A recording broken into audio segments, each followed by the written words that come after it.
Hello there. Last time I was praying the Lord's Prayer, and during that video I touched on the name of God.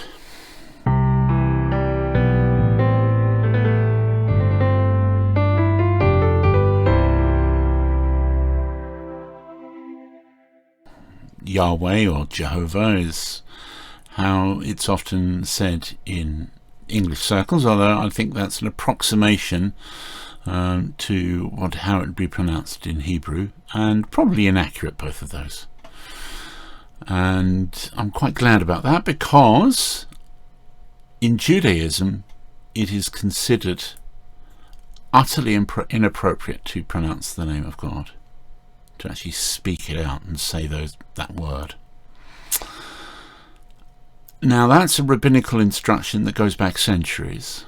I actually believe that's not how God would have us treat his name. The commandment in the Old Testament, in the Ten Commandments, is to not take the Lord's name in vain. And I've heard that it's kind of subtle. It means, to carry. Don't carry the Lord's name in vain. Don't carry it incorrectly, improperly. And it seems to me that you can't be carrying it improperly if you don't carry it at all. If you never say it, you never speak the name, then how are you doing it properly?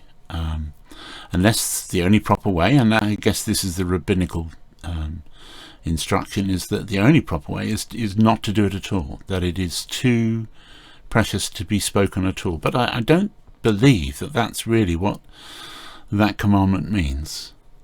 Do not take Yahweh's name in vain. But the word Yahweh is, I've heard it for most of my adult life, I think, or Jehovah, which is, I think, slightly less likely to be an accurate pronunciation of the word. But what does it mean?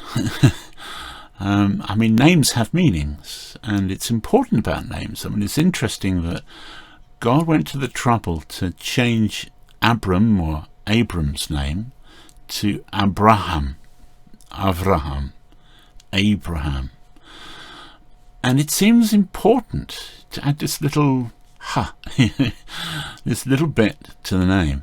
And it does mean something slightly different. It's not just father, but father of many, I believe. I'm not sure about the precise meaning there, but it is a difference in meaning. And so for me, names mean something. My own name, Carl, I'm told means manly. You can make of that what you will. But the key point is, if I was to say Yahweh, I wouldn't have any sense of what that meant to me. And so I've been using, in my version of the Bible that I'm working on as part of the BibleStudyMan project, I've been using Forever One. I previously used the I Am.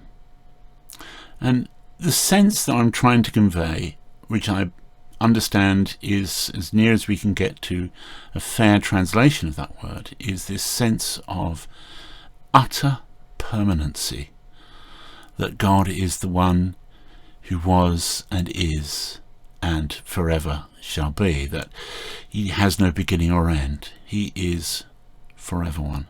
And so that's what I'm using in my version. Do let me know what you think.